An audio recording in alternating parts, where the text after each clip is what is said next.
पनवेल महानगरपालिका क्षेत्रात मोठ्या प्रमाणात खड्ड्यांचं साम्राज्य पसरलंय। ह्या खड्ड्यांच्या विरोधात आता मनसे आक्रमक झाली आहे। खड्डे सफारी आयोजित सुद्धा केली आहे। पनवेल महानगरातील अप्रतिम, अविस्मरणीय, अलौकिक, आकर्षक, ऐतिहासिक, रमणीय खड्ड्यांची सफर असं पोस्टर ह्या ठिकाणी लावण्यात आलंय। पनवेल महानगरपालिकेसमोरनं ह्या बस सफारीला सुरुवात झाली आहे आणि संपूर्ण महानगरपालिका क्षेत्रातील खड्ड्यांमधनं ही सफर करण्यात आली आहे। मनसेच्या माध्यमातून नागरिकांमध्ये जनजागृती सुद्धा करण्यात आली आहे।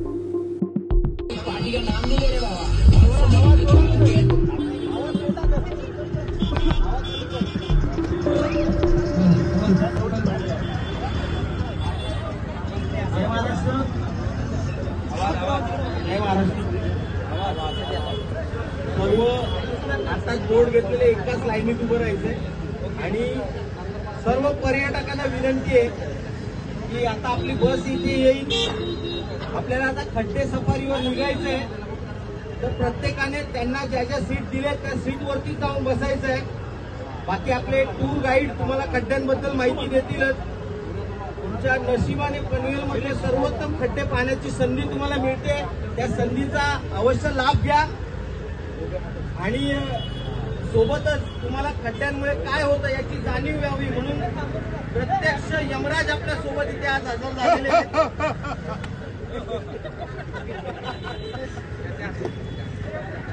तर एक गाडी बोलो, गाडी घे रिवर्स।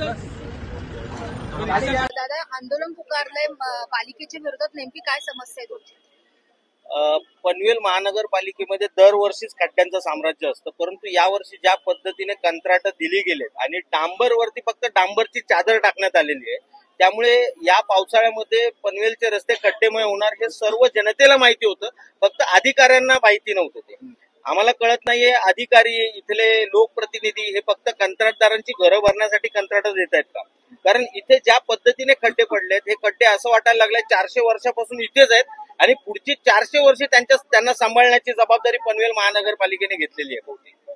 तुम्ही हेच आंदोलनाचं स्वरूप का स्वीकारलं? म्हणजे लाईक सफारी असेल, यम असेल का? नाही, कसं आहे, आपण तीर्थक्षेत्री जातो, आपण पर्यटन स्थळी जातो, तसंच खड्डे हे उत्तम पर्यटनाचं ठिकाण आहे। या खड्ड्यांमधून आर्थिक नियोजन साधलं जातं। अनेक मेडिकल्स या खड्ड्यांमुळे चालतात, अनेक डॉक्टर्सचे दवाखाने या खड्ड्यांमुळे चालतात, हॉस्पिटल्स खड्ड्यांमुळे चालतात, कॉन्ट्रॅक्टरची मुलं लंडनला जाऊन या खड्ड्यांमुळे शिकतात, अधिकाऱ्यांची बंगले तयार या खड्ड्यांमुळे होतात। इतकं खड्ड्यांचं महत्व असताना त्यांचं पर्यटन स्थळ म्हणून त्यांचा विकास का नाही करायचा?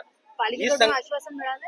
पालिकेने आम्हाला आश्वासन दिलं, पुढचे 400 वर्ष खड्ड्यांना अजिबात काही त्रास होणार नाही आणि त्यांचं संवर्धन जोपासन आम्ही उत्तम प्रकारे करू। पुढचं पाऊल काय असणार? पुढचं पाऊल अधिकाऱ्यांना कळेल काय असेल ते।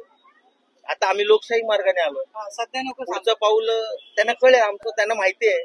मागच्या वेळी बाहेर कुठले होते